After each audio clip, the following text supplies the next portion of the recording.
ជំរាបសួរនៅសួស្តីអ្នកនរគ្នាស្វាគមន៍មកកាន់ដំណើរកំសាន្តទៅកាន់ប្រទេសឡាវឥឡូវពួកយើងកំពុងតែធ្វើដំណើរនៅក្នុងខេត្តមឿងហ្វឿងនៃប្រទេសឡាវអញ្ចឹងចាំទៅមើលអ្នកនរគ្នាថាតើនៅទីនេះពួកខ្ញុំបានធ្វើអីគេខ្លះ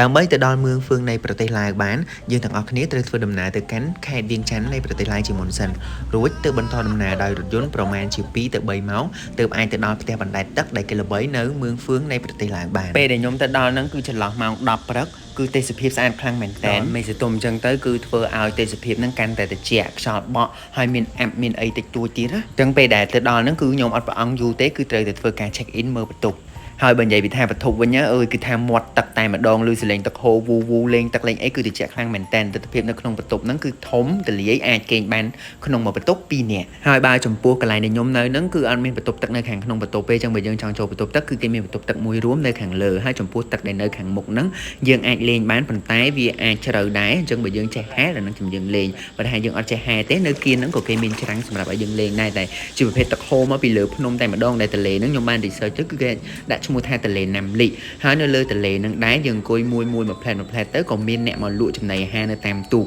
ដែលចំណីអាហាររបស់គាត់ហ្នឹងគឺមានលក់គ្រប់សពតែម្ដងទឹកជាឲ្យក្នុងស្មើនឹងមេឃកំពុងចុះអាប់ឥឡូវយើងធ្វើការឡើងទូកអ្នកទាំងអស់គ្នាពេលដែលយើងមកដល់មឿងហ្វឿងគឺយើងជិះទូកនេះចាំមើលទៅដល់កន្លែងណាខ្លះ Wait and see អានេះគឺ view នៅពេលដែលយើងធ្វើដំណើរតាមមាត់ទឹកពួកខ្ញុំបានធ្វើការជិះទូកហើយអូយvery fresh ម៉ោង4ជាងភ្នំអូអត់យកកូនមកអូយយកជីវ៉ាន់ស្ទុយមក fresh មិនបងអើយបងប្អូន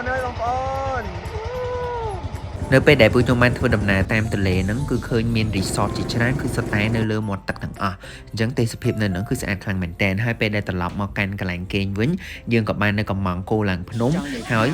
ធ្វើការឈៀលទៅនឹងនេះតែម្ដង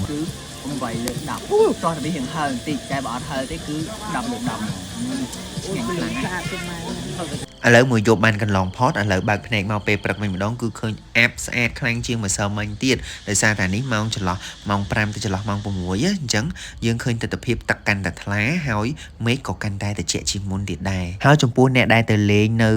ផ្ទះបណ្ដែតទឹកនៅតំបន់មឿងហ្វឿងហ្នឹងគេអត់ដែរចោលទន្ទាប់ទម្លាប់មួយទេគឺងើបពីព្រឹកដើម្បីដាក់បាតលោក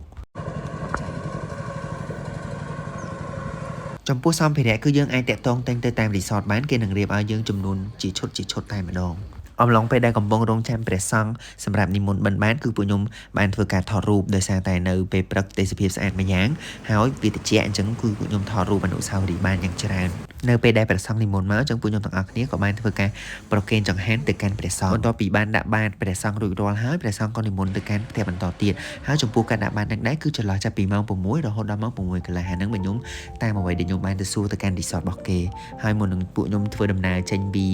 មឿងហ្វឿងហ្នឹងគឺមេឃភ្លៀងបន្តិចដែរអញ្ចឹងគឺធ្វើឲ្យទេសភាពនៅតែត្រជាក់ដដែលអញ្ចឹងជួបគ្នានៅវីដេអូក្រោយបន្តទៅកាន់វាងវៀងវិញម្ដង